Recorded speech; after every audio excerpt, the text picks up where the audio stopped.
आपण पाहत आहात निपाणी न्यूज, चौफेर घडामोडी। बोरगाव विविध उद्देश प्राथमिक ग्रामीण कृषी सहकारी संघास 1,63,00,000 नफा। चेअरमन उत्तम पाटील यांची पत्रकार बैठकीत माहिती।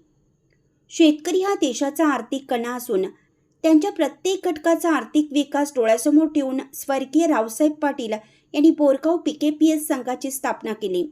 बोरगावसह परिसरातील शेतकऱ्यांना शासनाच्या विविध योजना देत जिल्ह्यात सर्वाधिक पत कर्ज मिळवणारी बोरगाव पीकेपीएसला 2025-2026 आर्थिक सालामध्ये 1,63,72,000 इतका उच्चांकी नफा झाला असल्याची माहिती संस्थेचे चेअरमन सहकार रत्न उत्तम पाटील यांनी दिली।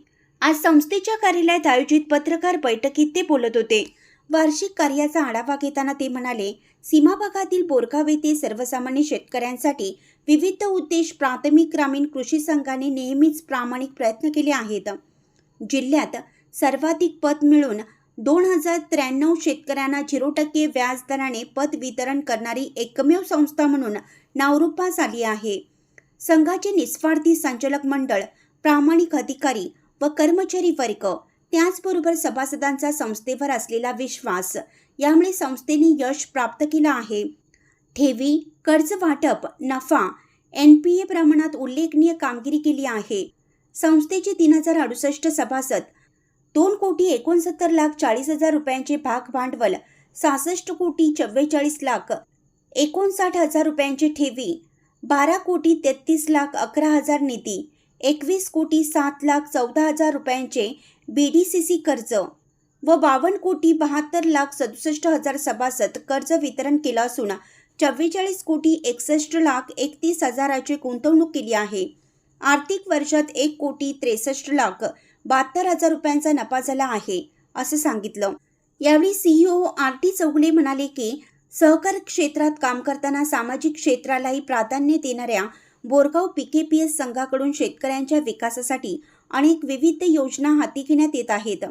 कर्ज घेतलेल्या 60 वर्षाच्या आतील सभासदांचे आकस्मिक निधन झाल्यास विमा योजनेअंतर्गत 1,00,000 रुपयांचा धनादेश देण्यात येत आहे। शेतकऱ्यांची जिव्हाळ्याची संस्था म्हणून सेवा देणाऱ्या कृषी संघाने व्यवसाय पलीकडे जाऊन कार्य करत असल्याचं सांगितलं। या प्रसंगी अरिहंतचे कार्याध्यक्ष अभिनंदन पाटील, उपाध्यक्ष सुमित रोट्ट, संचालक राजेंद्र पाटील, प्रदीप माळी, प्रवीण पाटील, राजेंद्र ऐदमाळे, सौ सुनीता बंकापुरे, सौ प्राजक्ता पाटील, राजू गजरे, सहाय्यक कार्यनिर्वाहक राजेश फिरकण्णावर उपस्थित होते। बोरगावहून प्रतिनिधी अजित कांबळे। औषधं असतील, खतं असतील, त्याच पद्धतीनं संस्थेच्या माध्यमातून आम्ही जैन इरिगेशनचं सुद्धा, ड्रिप इरिगेशनचं सुद्धा आम्ही एजन्सी घेऊन अत्यंत अल्प दरामध्ये आणि व्यवस्थित त्यांना मार्गदर्शन करून आम्ही ठिबक सिंचन असेल, बाकीच्या गोष्टी असतील ते सुद्धा पुरवण्याचं काम आम्ही संस्थेच्या माध्यमातून करत आलेलो आहोत आणि पुढे करत आहोत।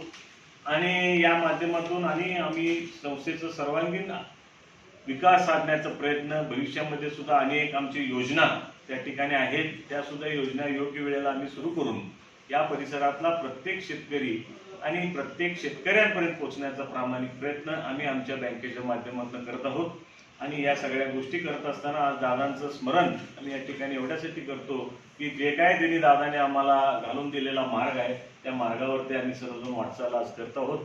आणि आर्यनच्या माध्यमातून असेल, आमचे सगळ्या संस्थांच्या माध्यमातून सर्वसामान्य माणसाचं हित जोपासण्याचं काम आम्ही या सगळ्या गोष्टी या आज करत आहोत। आणि मी पुन्हा एकदा आपल्याला सांगू इच्छितो की ही संस्था आम्ही आज 2-3 गावामध्ये आणि पलीकडे या पंचक्रोशीमध्ये सगळ्या शेतकऱ्यांपर्यंत पोहोचण्याचं, मग ते लागवडीचं बिझनेस असेल, आज मानकापूर असेल, धोनेवाडी या ठिकाणी आम्ही मोठे गोडाऊन घेऊन तिथल्या सुद्धा शेतकऱ्यांना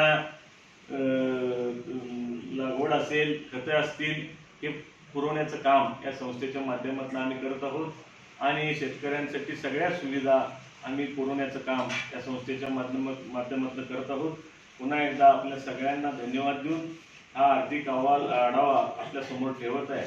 आणि या आर्थिक आढाव्याबरोबरच पुन्हा एकदा सगळ्यांचं आभार मानून, विशेष करून आमचे संस्थेचे CEO RT चौगुले साहेब यांनी आणि त्यांचे सर्व सहकाऱ्यांचं सुद्धा विशेष अभिनंदन मी करतो आणि या ठिकाणी थांबतो। अशाच अपडेट्ससाठी निपाणी न्यूजला सबस्क्राईब करा आणि रहा अपडेट.